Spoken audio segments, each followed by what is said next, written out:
Hey everybody, today I am going to be reviewing NOSFERATU. This film was directed by Robert Eggers. Eggers, for my money, is one of the best American auteurs that we have of this generation. I think about the occult kind of satanic horror of a movie like The Witch, which came out I think in 2016, and then I think about more like the silent era German expressionist influence of a movie like The Lighthouse. He just seems like the perfect choice to tackle a remake of Nosferatu like this, especially when you consider like the eccentric surrealist comedy aspects of a movie like The Lighthouse. It's like I was hoping he would bring some of that uniqueness to the table here. Eggers, to me, is a master of authenticity in those two films. It's like his world building, his attention to detail is fantastic. So it's like, if nothing else, you know the man can bring us gothic, haunting, kind of archetypal style images that, are already so inherent in the original. But Eggers' most recent foray into like mainstream ambitious filmmaking, when he made a movie like The Northman a couple of years ago, I did not care for that film. To me, that was a massive step in the wrong direction. And it's not because he wanted to go more ambitious and more mainstream. That's fine with me. It was more that by doing so, it drained all of the things that make him so special. It drained all of the textures and the authenticity out of the worlds he creates that I love so much. None of the grimace, the guttural feeling that I think I require in like a big violent Viking movie existed there. I found the whole movie to be astoundingly thin. So I was worried, skeptical going into this one, that we were going to continue to lose the soul that I love so much from Eggers, but I do think Nosferatu, this version, is a little bit closer to baseline.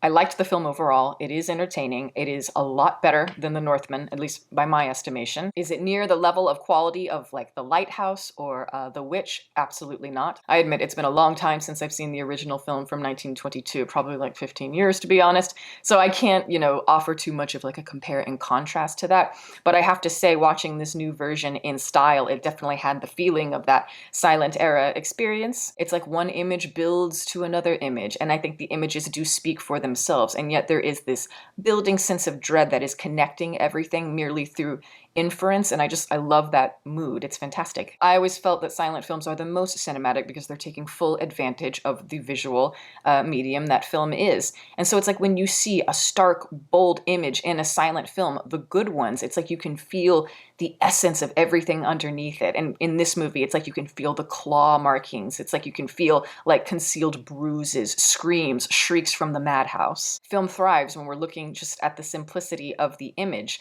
And I think no matter how much we try to make our stories, complex, convoluted, particularly in horror, I do think just bringing it back to the impulsive and primal is the key. Less is more. Eggers clearly has an instinct for how to meet the moment, but again, he's got to transition this, give it a little bit more of a modern sensibility.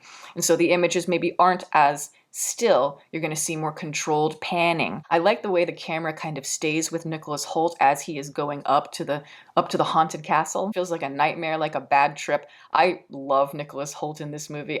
He is so British in his style of acting. It's quite reserved and proper, but obviously he's in this extreme situation, and yet he's still, trying to keep that emotion repressed. And I don't know, there's a humor there. I like the way his eyes kind of dart back and forth, and how he's like not making eye contact, almost as if there's some sort of shame. It's great. And Lily Rose Depp as a presence here works very well. She throws herself into the ecstasy of the performance, into the physicality of everything, and it's vicious, it's convincing. I love kind of her big, hollowed out dark eyes. It's very German expressionist in style. I also loved Aaron Taylor Johnson in this movie. He's an underrated actor. Willem Dafoe is in this, and he's wonderful as always, even if he's playing more of a standard stock character here.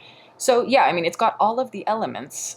However, I don't think that the writing and the script and like the addition of the dialogue in this movie necessarily serves the piece. The dialogue doesn't create movement or complexity or tension in the movie. Instead, it exists to me more as filler that drags down the mood. It's padding that draws the film out. And again, all of those tactile, sticky pieces of Eggers' films that I love, they just don't exist in the same way here. A movie like The Witch or The Lighthouse, it has this undulating undercurrent of evil, whether it is, explored more through like repressed eroticism or just in the destruction of natural order. I do like the way that Depp brings the emotional presence that's required for the role. It's like she's showing us that she's she's very sad, this feeling of longing, this physical desperation in her. And I just wanted more of that raw, lusty kind of feeling that exists in the characters. It echoes throughout, not just in her.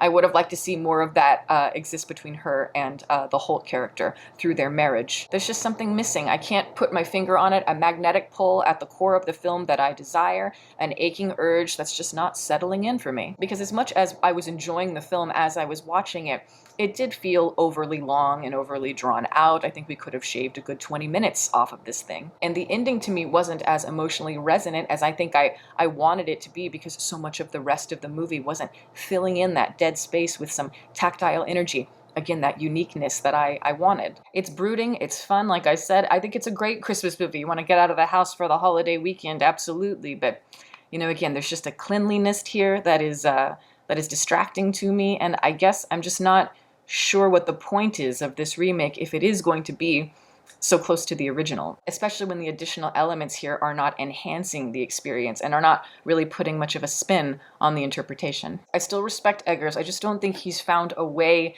to straddle both worlds yet. I think he excels more in like the art house arena, maybe not so much commercially. But that said, this is a definite improvement, at least for me, on something like The Northman. So I don't know, we'll see how he shapes his career and handles this transition moving forward. But that is my review. Thank you guys so much for watching. I'm going to plug my website. As always, it is deepfocuslens.com. I'm an artist. I do commission portraits, and I sell prints of my work. If that is something that you're interested in, you can always go to the website below. And if you have a question about a commission or a print, you can always email me.